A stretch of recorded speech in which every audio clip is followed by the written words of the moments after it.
Hola, bienvenidos a Centinela de los Últimos Tiempos, en el nombre del Padre, del Hijo y del Espíritu Santo. Amén. Tengo títulos, se me ocurren títulos para este video y son terribles, entonces no quiero guiarme por los títulos, sino que voy a fluir y primero quiero mostrarles audios, nunca he hecho esto, pero quiero mostrarles audios que hice, eh, audios de comunicación por chat con Álvaro Ramírez Orrego, que tiene un canal que se llama Pensando a la Nación. Entonces voy a ponerles esto porque es importante. Vamos, y de ahí comentamos. Álvaro, perdona que te pregunte, pero es Esto fue que el sábado. leí en tu pestaña de comunidad que hablan de un empalamiento. En la televisión nadie habla de eso, ni Mochate, ni nadie habla del empalamiento de un joven por unos venezolanos. ¿Qué hay de eso? ¿Qué es eso? Es un niño de 10 años, autista, del Colegio Cervantes en Santiago Centro, que fue abusado sexualmente con una escoba, un elemento contundente, digamos. Parece que era una escoba, un aparato de fierro. Dos venezolanos de 16 años, que para este país asqueroso son considerados niños. Y esto todo especímenes. Abusaron del niño, o sea, lo empalaron en el sentido de que le metieron un palo por el traste, por el recto, hasta desangrar al niño. Una cuestión brutal. El niño fue hospitalizado porque creo que fue roto su intestino, su intestino grueso. Una cuestión muy terrible. Fue una tortura, una tortura. Nadie ha hablado de eso, nadie. Imagínese que usted no sabía, mi papá tampoco sabía, le pregunté, nada, la noticia cero. No conforme con eso, los padres están completamente abandonados, nadie les ha brindado apoyo. El colegio emitió un comunicado diciendo que poco menos que protegían a los tipos estos de 16 años, que son para ellos menores de edad. Y los padres han recibido amenazas de los venecos. Entonces es un infierno, don Felipe, un infierno, este país de mierda asqueroso. Eh, eh, y nadie ha hablado nada, ningún político. El único que creo que dijo algo fue el Johannes Kaiser. Hizo un comunicado al Johannes. Y parece que otro republicano. Nadie más ha dicho nada de este caso tan brutal que está aconteciendo en nuestro país. Y yo, bueno, yo ahí comento porque como yo le conté hace unos días, una semana atrás, el, yo hice un video justamente hace 2 semanas ya atrás sobre esta muchacha chilena que agredió a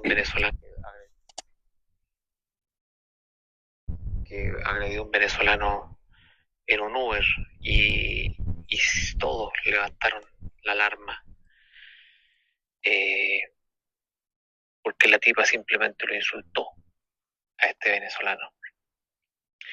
Yo obviamente exageré la apuesta porque uno en YouTube se comete exabruptos, pero además uno intenta comunicar algo, o sea, uno de repente exagera la postura para remecer a la gente, entonces yo dije, apoyo a la chilena. Claro, evidentemente lo que hizo ella no fue correcto tampoco, porque el tipo venezolano no, parece que no era un tipo común y corriente. Yo estoy claro que tampoco la idea es andar agrediendo a venezolanos comunes y corrientes, no es moralmente correcto. Pero en el caso extremo que estamos viviendo, donde esta tribu de caníbales que entró a Chile están literalmente matando a nuestra gente, yo creo que cualquier persona sensata comprenderá que estos acontecimientos sirven para de alguna forma alinear a nuestra gente y decir, bueno, mira, esta cabra la están haciendo bolsa y los otros hacen lo que quieran, entonces, bueno, apoyo a la chilena, por una cuestión incluso tribal, de apoyar al, al de tu comunidad nacional, una cuestión obvia. Pero bueno, yo como le conté, recibí miles de comentarios, no miles, no tanto, pero fueron varias decenas de comentarios de gente nuestra, entre comillas, diciendo que yo era loco, que era un imbécil, que era un gallo que está hablando por estupideces, que yo poco menos que debería estar preso. Entonces, yo oculté el video con mucha tristeza y mucha rabia. Y yo pensé en ese momento, este país no merece que gente como nosotros nos demos la cara, porque es un país de cobardes. Y lo bajé nomás, muy enojado, muy ofuscado, pero también con mi mente muy fría, pensando en que lo mejor es no calentarse la cabeza por un país así. Y dentro de mí yo pensé en ese momento, apuesto que va a pasar algo va a pasar que me va a dar la razón. Y pasó, lo de este niño pasó. Y me da la razón, pero al final que saco también. Tengo razón, obviamente tenemos razón, pero me da una impotencia tan grande que a veces hasta prefiero no pensar en eso, hacerme el leso. Porque yo soy pesimista en este sentido, creo que nuestro país no va a recapacitar. Creo que este país está lobotomizado. A lo mejor en otros países también algunos dicen que es peor. Yo nunca he salido de Chile siquiera. Álvaro, yo estoy 100% de acuerdo contigo. Esto fue el domingo. Hice un video patriótico así de como esta típica cosa de los límites con Argentina y eso. Y se me sumaron unos tipos que les gustó el tema, me invitaron a un canal, se llama La Trinchera. Ese es un buen video que hice. Después abajo los comentarios, el viejo loco, ¿para qué invitas a este viejo? ¿Para qué invitas a este fanático? Etcétera. Y hablé puras cosas razonables. Los tipos piensan que los tanques, los aviones supersónicos, todas estas cosas que tiene Chile, las puede tener para siempre. Yo les decía, pero si estamos en decrecimiento económico y no vamos a tener suficientes impuestos recaudados para seguir manteniendo ese material bélico, y se anuló la ley del cobre, etcétera. O sea, tuvimos un esplendor de armamentismo. Estábamos hablando de ese tema. Y los tipos eran progres, los culeados. Y entonces me dio una rabia. Y en este momento te digo sinceramente, si llegaran bueno, no va a pasar, pero si llegaran los argentinos y se tomaran todo el sur, yo feliz, weón, me pongo con la bandera albiceleste, weón, y canto el himno de Argentina. Y los bolivianos que se tomen Antofagasta y los peruanos que recuperen Tarapacá, y que Chile quede convertido desde Taltal, como era antes, de Taltal al Biobío.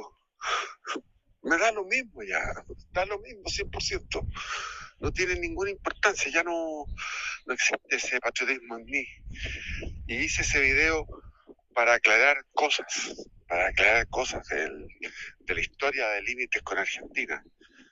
Y bueno, eso es verdad. Un abrazo. Y ahora voy entrando a la iglesia, a la tortura de la iglesia que tengo acá, con los canturreos y las cosas. Se me olvidó traer los audífonos, los protectores de lo que usan los obreros para perforar, cuando perforan el concreto. Eso es lo que tengo que traer a misa y se me olvidó. Hola, don Felipe, espero que esté bien. Buenos días.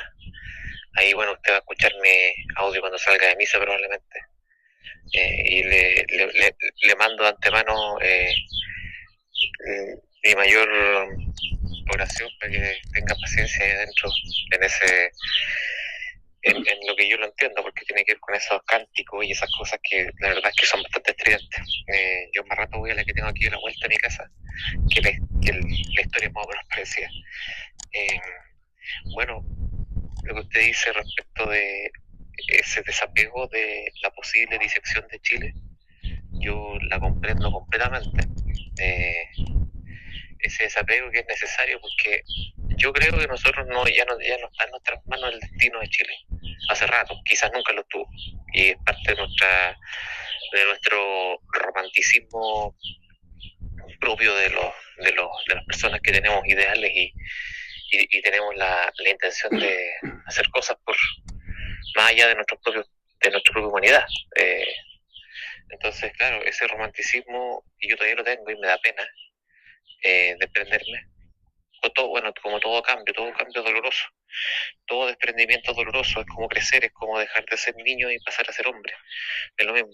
Y dejar el romanticismo es como convertirse en hombre, digamos, en términos ideológico, si uno le quiere llamar, y asumir la verdad de que Chile ya está entregado a su suerte, es una cuestión que cuesta asimilarla, pero es necesario para que uno pueda crecer tranquilamente. A mí me pasa que, bueno, yo me acuerdo que una vez le escuché al Sebastián en su canal que dijo algo así como, hay que dejar de estar enamorado en Chile. Nosotros nacimos en los 90, yo nací en el 90, por ejemplo, Sebastián seguramente nació como en el 88, 89, tiene un par de años más que yo. Y vimos ese último resabio del Chile con la impronta del general Pinochet, por ende, ese Chile que tuvo el último impulso tradicional, de patriótico, de nacionalista, ese Chile ordenadito, ese Chile donde las Fuerzas Armadas todavía tenían una presencia en el país. Yo lo alcancé a ver y nosotros estamos en parte como enamorados de ese Chile, pero es un enamoramiento que no es correspondido, que ya no estalla. Es como cuando uno está enamorado de la exnovia y ella ya no está con otro ya. Entonces, ¿qué uno le va a hacer? Es un enamoramiento, es acordarse de los momentos bonitos, pero ya eso no es real, ya no existe. Y es triste asumirlo, pero es la verdad, es como ese rayo iluminador de la verdad.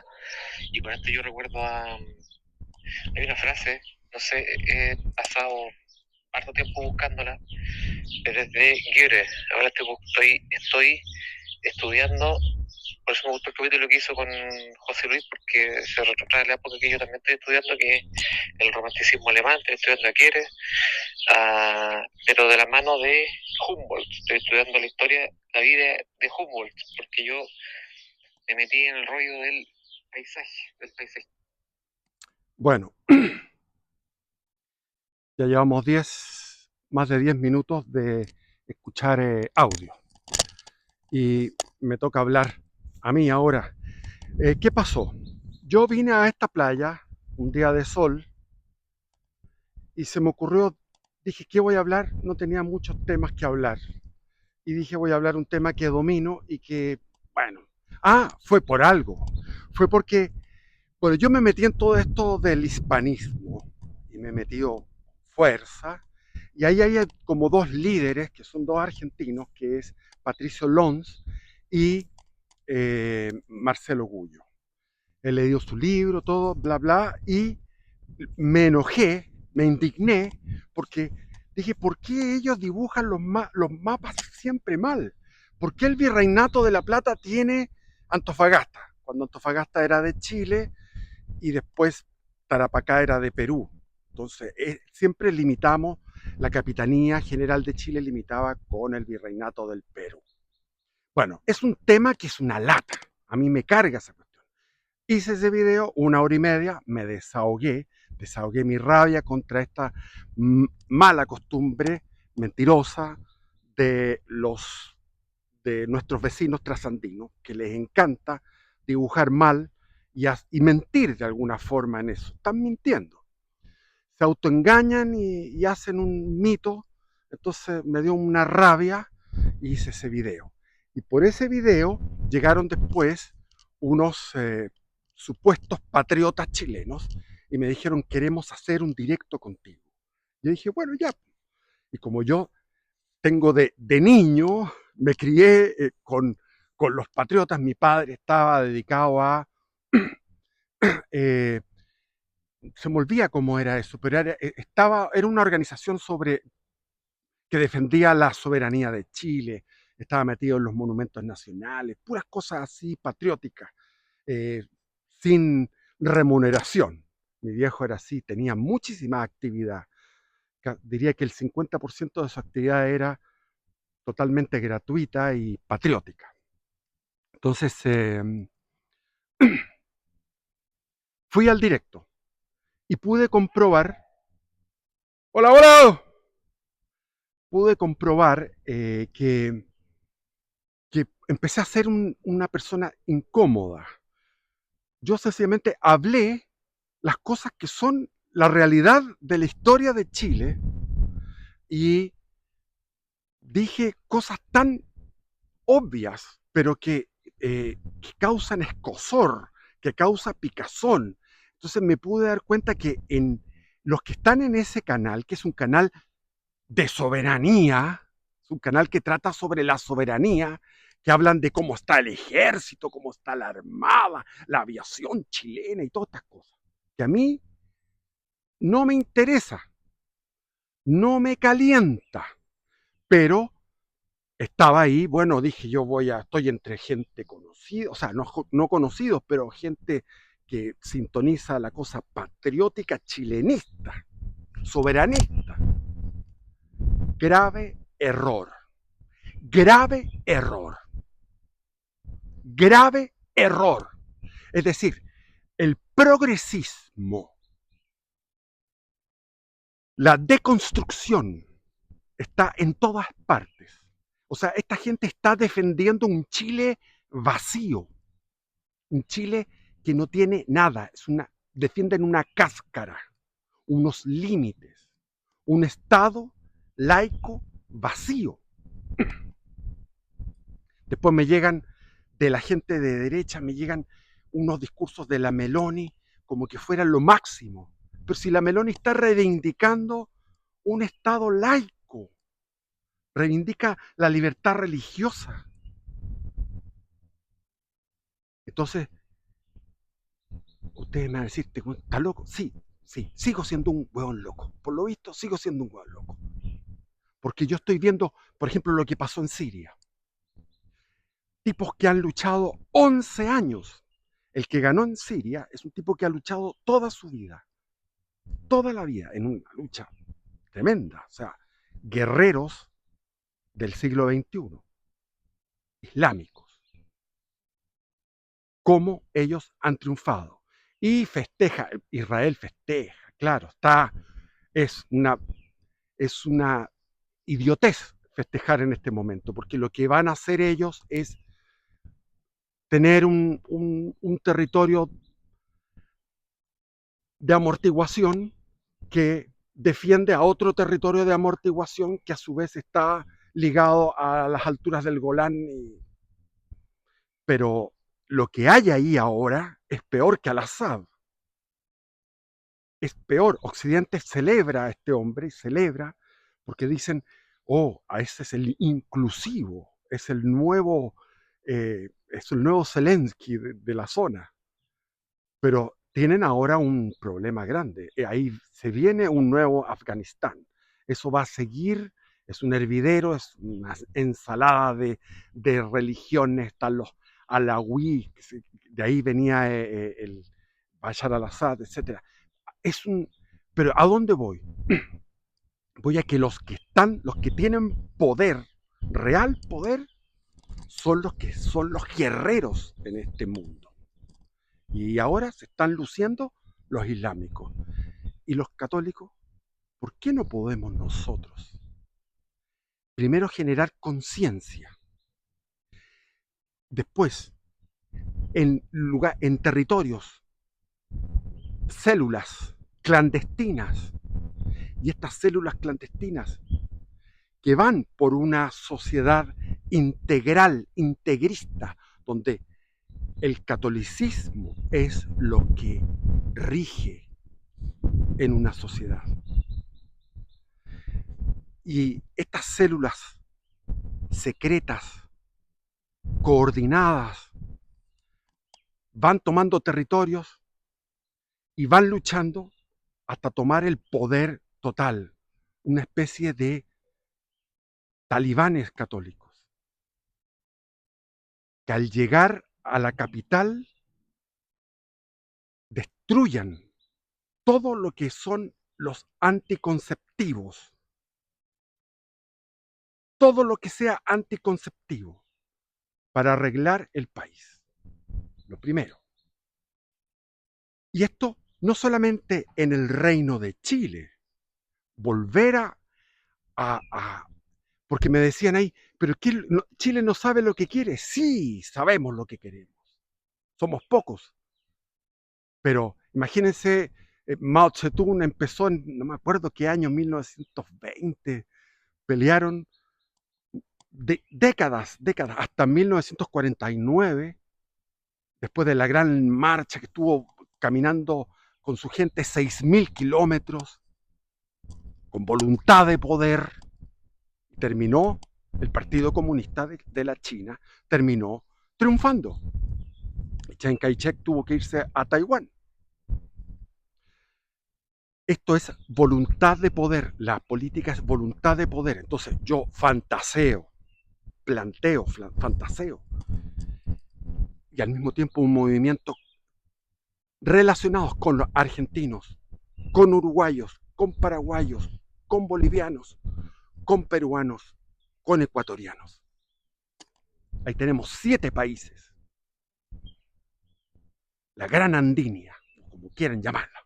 No sé, se me acaba de salir ese nombre. Yo no andaba pensando en nombres porque son fantasías. Unidos a México,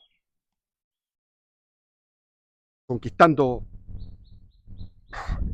esa Venezuela. Lo peor que hay es Venezuela. Yo no sé cómo pueden expandir tanta delincuencia a Estados Unidos, a todos los países. ¿Cómo puede ser? Y más encima hay venezolanos que te dicen que están orgullosos de ser venezolanos. Yo no estoy orgulloso de ser chileno, para nada. Después de ese directo, me di cuenta que estamos jodidos. Porque cuando era niño y cuando era joven, acompañaba a mi padre y era gente que estaba dispuesta a morir por Chile. Pero estos son cobardes, o sea, ni siquiera aceptan las opiniones. Después puse un comentario, fue borrado, pero dejan los comentarios de los argentinos. Porque lo que yo quiero plantear, lo que les decía, no podemos estar en esa, o sea, es una cosa obvia. Necesitamos tener autoridad, necesitamos tener orden, necesitamos tener una patria fuerte, una patria con natalidad, con familia, con fe, una patria para Cristo. Pero no solamente una patria, sino que regiones, localidades, desde lo más pequeño a lo más alto, a lo más macro, y una mancomunidad de naciones hispanoamericanas, todas luchando en esa misma causa. Bueno, son sueños de una especie de hispanismo leninista. Sigamos a Lenin en cómo organizarse, tener un partido como era el partido bolchevique. Imagínense que los bolcheviques eran 10.000 militantes cuando tomaron el poder. 10.000 militantes.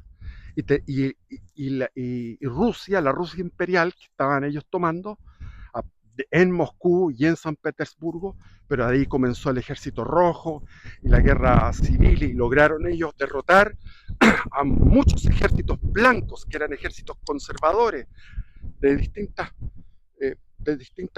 pero muy desorganizados, los ejércitos anti-bolcheviques, pero eran 160 millones de habitantes, 160 millones de habitantes dirigidos por 10.000 militantes bolcheviques.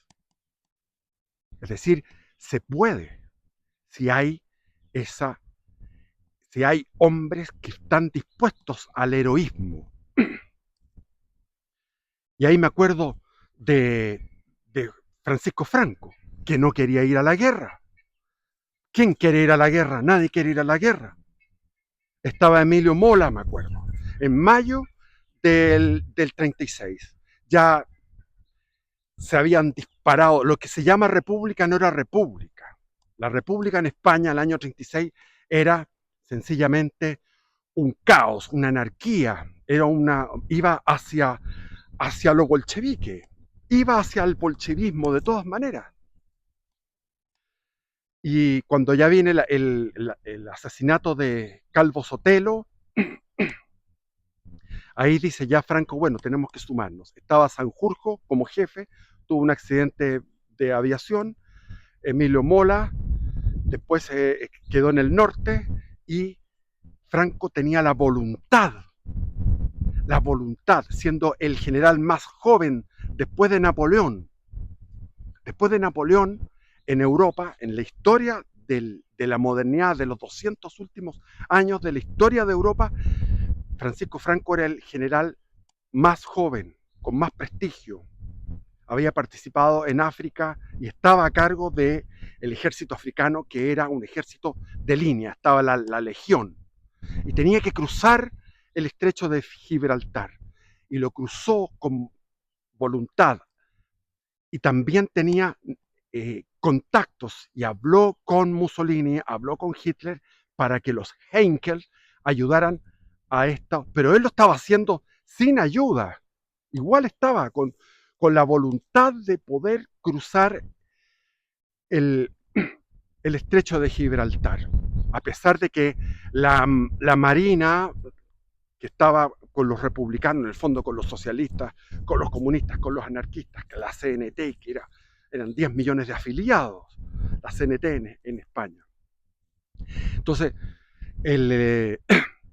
la Armada era abrumadoramente partidaria de la República. Entonces podían ellos interceptar cualquier embarcación que estuviera transportando soldados. Entonces comienza la primera carretera aérea, el primer transporte, que después se hizo en Berlín. Los americanos lo hicieron con Berlín, es decir, esta especie de carretera aérea, y pudieron iniciar la ofensiva hacia Madrid. Y en vez de llegar a Madrid, él prefirió ir hacia Toledo, porque en Toledo estaban aguantando unos pocos heroicos partidarios de los rebeldes, de los nacionales, partidarios de la España de siempre, de la mitad de España que estaba pidiendo, que estaba levantándose toda, completa, y llegaron a auxiliar a los que estaban en el Alcázar de Toledo resistiendo bombardeos. Incluso habían capturado al hijo del jefe que estaba ahí, Morla creo que se llamaba. Entonces lo llaman por teléfono y dice, aquí está tu hijo, lo vamos a matar, ríndete. Le dijo, hijo, prepárate para la muerte. No había nadie que pudiera extorsionarlos. Ese tipo de gente no existe. Eso es lo que hay que recuperar. ¿Cómo no hay hombres? No hay virilidad. Si nosotros viajamos a la época de la unidad popular, que es nuestra república, el año 70 al 73, vamos a ver, por ejemplo, a los demócratas cristianos con una ímpetu, con un entusiasmo, con una valentía, que ahora, si ustedes vayan a ver las películas, vayan a ver La Batalla de Chile, por ejemplo, que es un documental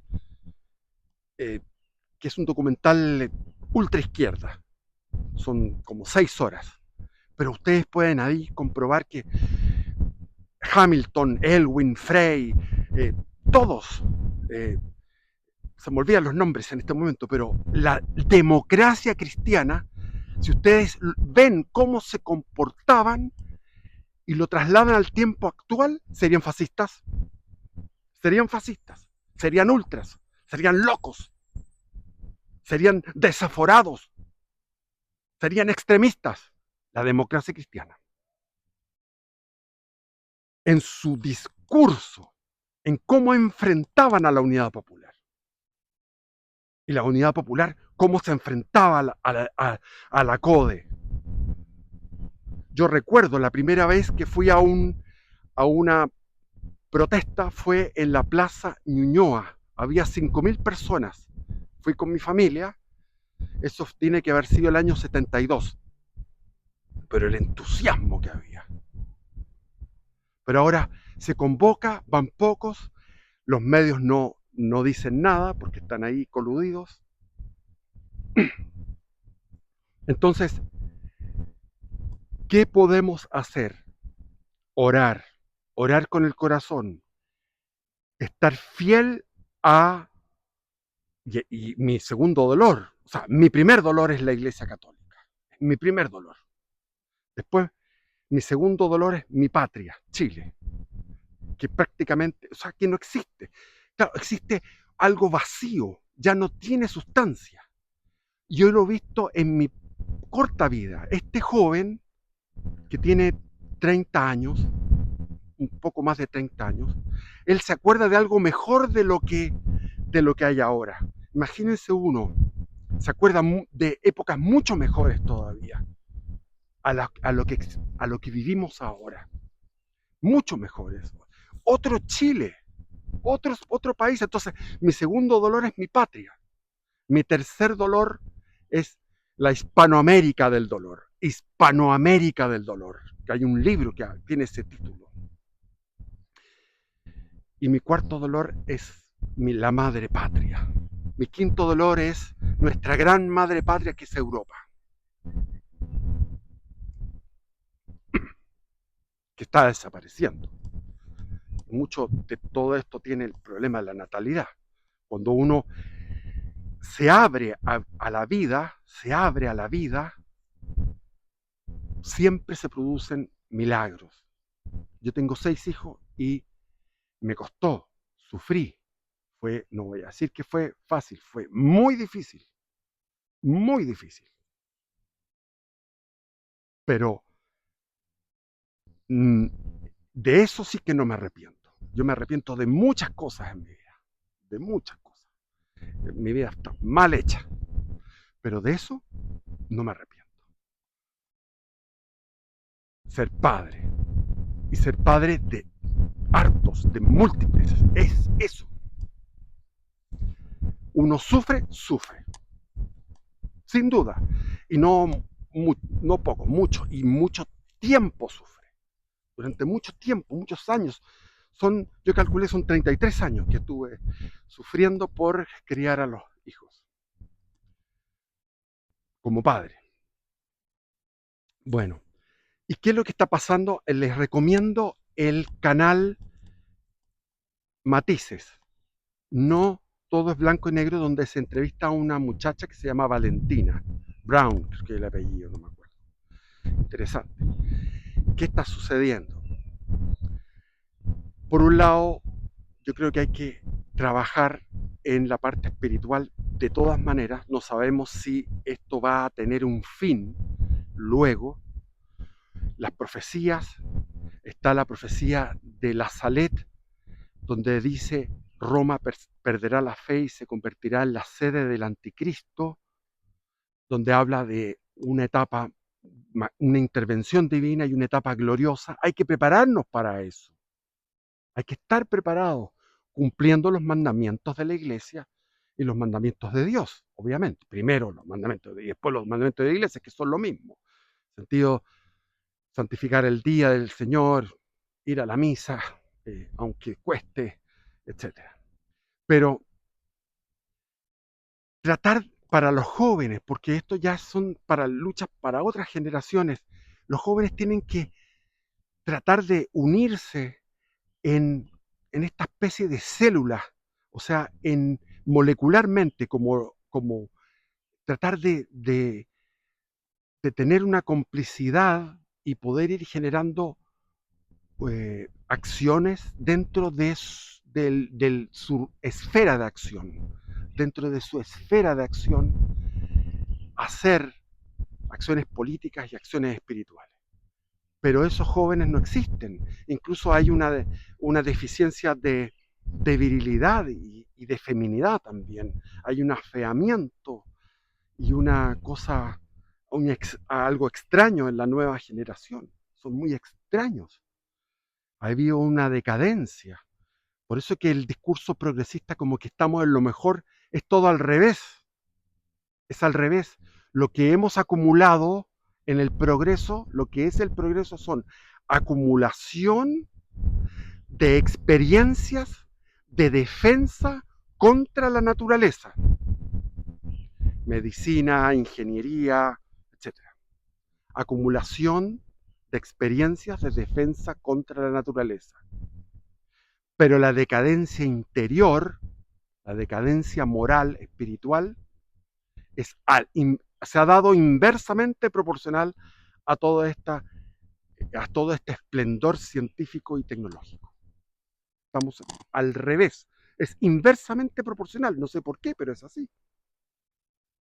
Los grandes hombres espirituales del pasado son verdaderos gigantes espirituales que ahora no existen. Podemos encontrar a alguien que puede dar algunos lineamientos, qué sé yo, pero puede uno respetar y admirar a ciertas personas de la época actual, en términos espirituales o intelectuales. Pero, por ejemplo, un Santo Tomás de Aquino no existe en este momento. Un San Alberto Magno, estoy hablando del siglo XIII, San Bernardo de Claraval, San Francisco de Asís, y me acuerdo de Chesterton. Chesterton tiene un libro que se llama El libro de San Francisco de Asís, precioso. Tiene otro de Santo Tomás de Aquino también, y el Ortodoxia. Chesterton escribió Ortodoxia en 1908, y en 1908, y él se convierte al catolicismo en 1920. ¿Qué pasó entre medio? Hubo 11, 12 años, porque él no quería tener disgustos con su mujer, porque su mujer era anglicana, y él, finalmente la mujer se convierte también al catolicismo. Y Chesterton cuenta la vida de estos santos, de estos gigantes. El mismo Chesterton es un gigante que ahora no se ve. ¿Dónde estamos? Hay una decadencia. No solamente si nos vamos al siglo XIII con Santo Domingo Guzmán, etcétera, al siglo XVI, que está lleno de santos y de seres extraordinarios. España brilló en el siglo XVI, enfrentándose a todo el mundo y conquistando todo el mundo, recorriendo todo el mundo, explorando todo el mundo, dando la vuelta. Núñez Cabeza de Vaca en Norteamérica. ¿Qué es eso? O sea, son seres que eran extraordinarios. Eran extraordinarios. Por eso que España, la hispano-catolicidad va a ser el centro de la Jerusalén celestial. Cuando venga la Jerusalén celestial, cuando estemos todos con cuerpos gloriosos y resucitados, la hispano-catolicidad, lo español, va a ser lo primero, porque es lo que más ha brillado. España es la que es una excepción, es una nación excepcional. Y si nos vamos más atrás, vamos a ir encontrando seres extraordinarios.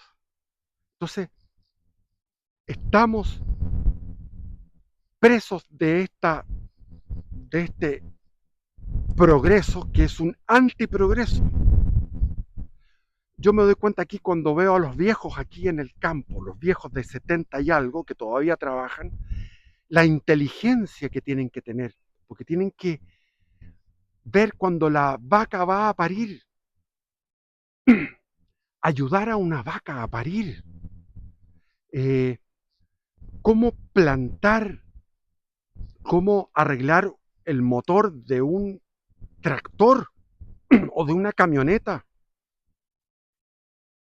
Saber que va a llover y concluir o adelantar un trabajo, etcétera. Eso, todo el tiempo, los animales los vecinos tienen gallinas, tienen cerdos, tienen vacas, tienen eh, eh, bueyes, tienen de todo, de todo, y todo bien criado. Entonces, eso es una capacidad que, que el ser moderno está con el celular mirándolo y todo el tiempo está en eso, en eso. Hay una adicción ahí. Entonces, viendo Matices a esta niña, en el canal Matices, no todo blanco y negro, hay un directo ahí con esta niña y está hablando del Partido Nacional Libertario. Y el Partido Nacional Libertario no existe, es un proyecto, pero están firmando. Yo llamo a firmar, porque soy militante, siempre he sido militante. Me gusta la militancia porque hay que hacer algo.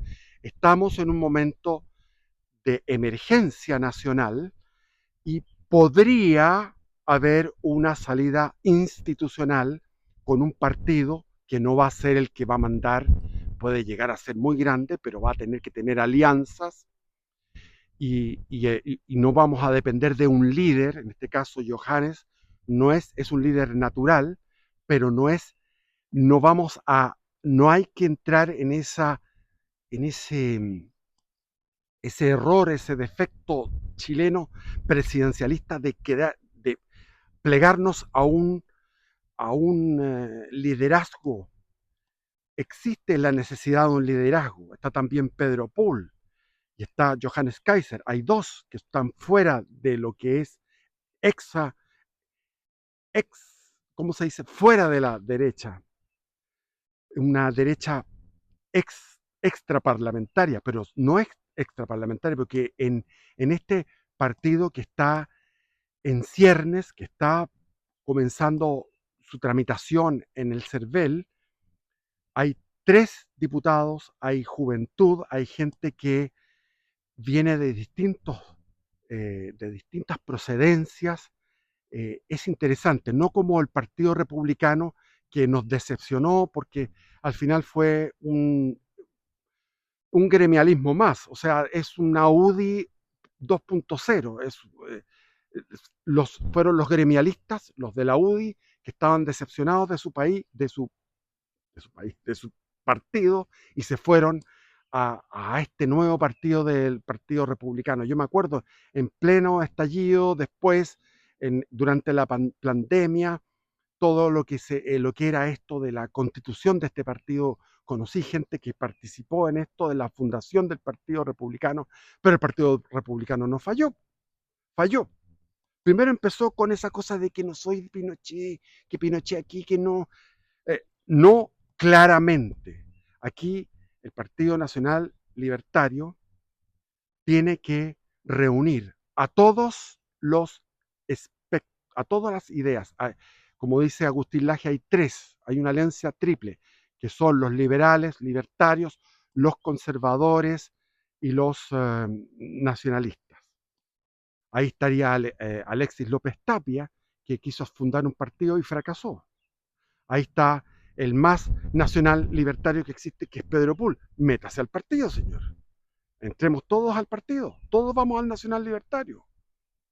Que haya hartos líderes, no un líder, que haya varios líderes. Pero a mí me produce tristeza todo lo que pasa. Es una tristeza, me produce un enojo, a veces entre la rabia y la tristeza. ¿Chile existe todavía? No creo que es otra cosa lo que tenemos. Pero puede haber una posibilidad y uno tiene que apostar a las posibilidades. Y esa posibilidad es el Partido Nacional, que todavía no se concreta. Nacional Libertario. Ya, apoyémoslo. O sea, inscribámoslo, firmemos por ellos, etcétera. Participemos. Ahí tiene que haber comisiones de, qué sé yo, de educación, de energía, de de regionalización, discusiones de base, de ahí viene la parte política, meterse en los sindicatos, meterse en las universidades, en los colegios, a la lucha ideológica, a la lucha cultural. Y ahí hay que salir del closet, hay que salir del closet. Somos pinochetistas, hay que enfrentar ese problema histórico. Si tú dices yo soy pinochetista, estás obligado a rebatir, a discutir y a rebatir el relato de la izquierda de que Allende era un santo divino y Pinochet era un demonio. Y la verdad es que todo tiene matices, pero es mucho más cercana a una narración contraria. Evidentemente que Pinochet no era un santo y Allende tampoco era un demonio, pero es más cercano eso que a la narración. Es lo mismo que uno cuando hace contra la leyenda negra. De repente uno se va por decir una leyenda rosa de la hispanidad, de lo que fue España en América, se va hacia la leyenda rosa para contrarrestar la leyenda negra. Evidentemente que uno tiende a eso, a ser tendencioso, pero es que hay que luchar contra tanta mugre. Por ejemplo, el famoso el uruguayo que escribió Galeano, Eduardo Galeano, escribió Las venas abiertas de América Latina. Yo lo leí y era tendencioso. Después escribió Memorias del Fuego, que son historias que va seleccionando en distintos momentos históricos de lo que fue la época llamada colonial. Y es tendencioso. Entonces uno tiene que... Claro, hay cosas que no son blanco y negro, pero hay que enfrentar el tema de Pinochet. Si no lo enfrentamos, vamos a estar siempre derrotados, porque lo que ellos siempre sacan es Pinochet, Pinochet, Pinochet, Pinochet. Eso es lo que sacan. Y lo sacan porque saben que cuando lo sacan, la gente de los cobardes, que está lleno de cobardes, pero lleno de cobardes terribles, se quedan callados. No, es que yo en realidad, porque no son capaces de enfrentar, de ir frontalmente. Entonces, invito a los líderes que hay a sumarse a este proyecto, no ser mezquino. Esperemos que Johannes no sea mezquino. A mí no me gusta el nombre que tiene, porque es un nombre totalmente poco chileno. Pero yo seguí su canal durante un tiempo. Incluso el canal que tenía él, que se llamaba Iván Ramanovich, algo así, cuando en el año 2016, más o menos por ahí, y se contactó con mi hijo, y yo hice un directo con él, tres directos largos sobre mi testimonio como ex mirista. Entonces, ahí lo pueden ver ustedes, ex mirista, que era el movimiento de izquierda revolucionario, lo más extremo que había político en aquellos tiempos. Entonces conté mi experiencia como ex mirista en estos 3 directos y el canal reventó, se fue muy bien. Entonces yo le dije a Sebastián, le dije, ese nombre es ridículo, tiene que tener otro nombre mejor. ¿Y qué nombre? Me dijo mi hijo. No sé, bueno, ¿cómo tú podrías definir el pensamiento político de Johannes Kaiser? Y me dijo, mira, él es nacional y es libertario, o sea, es nacionalista libertario, soberanista libertario. Ah, perfecto, nacional libertario. Que le ponga ese título a su canal. Y entonces ahí mi hijo lo llamó y le dijo, ponte ese título. Y después se pelearon por lesera, porque los cabros se pelean por weá. O sea, yo no me meto en esos bueno, da lo mismo. Y nunca he hablado mal de él, lo respeto y bueno, en este momento hay una emergencia nacional, tenemos una emergencia, el país se hunde, por lo tanto hay que juntarse todos donde haya una luz, Yo pensé que iba a ser el partido Vanguardia Patriótica, que era de Alexis López Tapia. No fueron capaces. Se pelearon, tuvieron peleas internas. Entonces ahora, este otro. Y no me importa que esté lleno de libertarios o que esté lleno de nacionalistas. Yo no soy nacionalista, no soy libertario. Pero no me importa. Lo importante es que haya una unión programática. No nos vamos a basar en un líder, sino que en una unión programática que tiene que salir ya. Y ese programa, que yo sé que me va a gustar en un 80, 90 o 70%, ya eso es fantástico.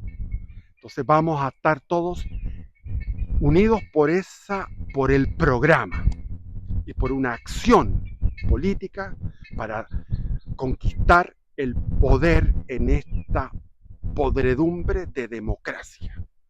El problema es la democracia, el problema es el liberalismo político.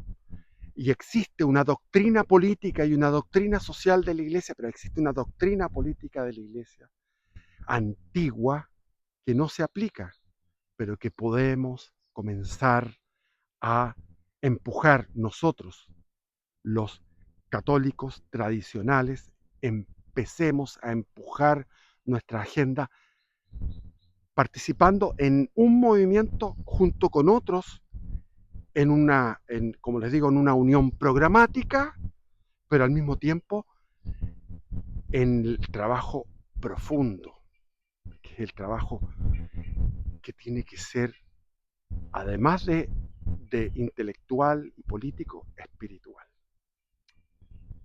Soñar no cuesta nada. Uno propone y Dios dispone. El apartamiento de Dios, la apostasía es absoluta, prácticamente absoluta. Estoy casi exagerando, pero casi absoluta. A mí me da la impresión de que hay una flojera y una falta de fe en el clero, en la jerarquía, hay un abandono en los fieles, ¿para qué decir? Entonces lo que sucede a nivel espiritual se proyecta a nivel de la sociedad. Bueno, yo no sé, hasta aquí voy a llegar. He hablado muchas cosas y, y eso. Actuemos. O sea, yo soy militante en ese sentido. Si está esta posibilidad, unámonos, bajemos nuestros orgullos. Pedro Paul, métete ahí, metámonos ahí. No hagamos feudos. No es el momento para hacer feudos ni egolatrías. Metámonos todos ahí. Todos. Alexis López Tapia, métete ahí también. Y todos los que iban a participar en ese partido de vanguardia patriótica, métanse ahí. Y los que están decepcionados del Partido Republicano, métanse ahí. Tan simple. Bendiciones, viva Cristo Rey.